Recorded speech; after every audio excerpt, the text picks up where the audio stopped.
Salut, salut, bienvenue sur Juste un mot.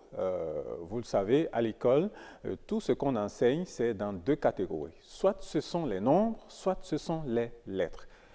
Et lorsqu'on parle, bien sûr, par exemple, de plaques d'immatriculation d'engins, on parle de classement alphanumérique, c'est-à-dire à la fois alphabétique et numérique. Numérique fait référence notamment aux nombres. Et comme ça, lorsqu'on présente une statistique numérique, on a par exemple, comme aux élections, inscrits 3840, suffrages exprimés 3640, bulletins nuls 2 abstentions à 100, candidat Adougan a obtenu 3000 voix, candidat Gandoué 640 voix, etc. Ça, ce sont des données chiffrées. On appelle donc des données numériques de l'élection. Bien, ce n'est pas de ça que nous voulons parler aujourd'hui, mais de ce terme numérique dans sa signification technique électronique. On entend depuis quelques années parler de numérique dans la technique, précisément dans l'audiovisuel numérique, qu'on oppose bien sûr à l'audiovisuel analogique. C'est quoi le numérique? Alors, numérique ou digital en anglais vient du latin numerus, qui veut dire représentation par des nombres ou tout simplement multitude.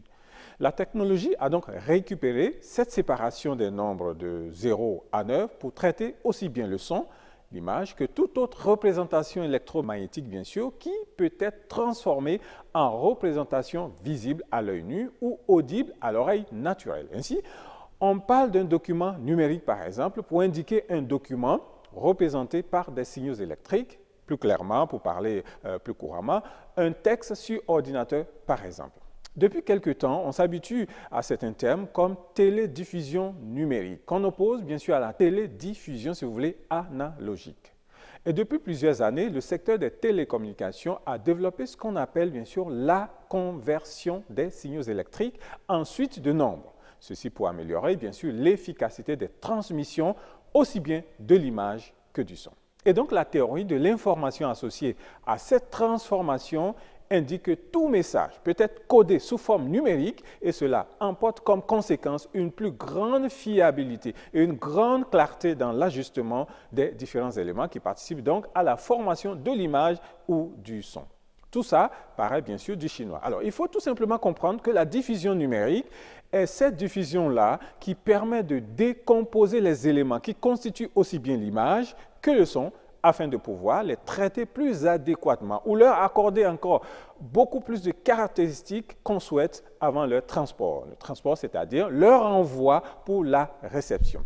Le transport ici, en fait, c'est bien sûr la diffusion et par la suite des terminaux que sont bien sûr nos postes téléviseurs ou les postes récepteurs radio peuvent recevoir l'ensemble de ces signaux déjà décodés. C'est ça, bien sûr, la TNT, thème que vous entendez déjà depuis des années.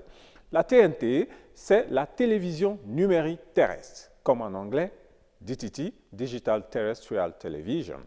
La TNT, c'est donc ce système qui associe la technologie numérique à la diffusion pour plus de possibilités, plus d'efficacité et pour une meilleure qualité des éléments diffusés. Ici, ne sont rien que les images ou le son. Grâce donc à la TNT, vous nous recevez en haute définition sur tous les continents dans le monde entier, sauf dans l'Antarctique. Ça, c'est juste un mot.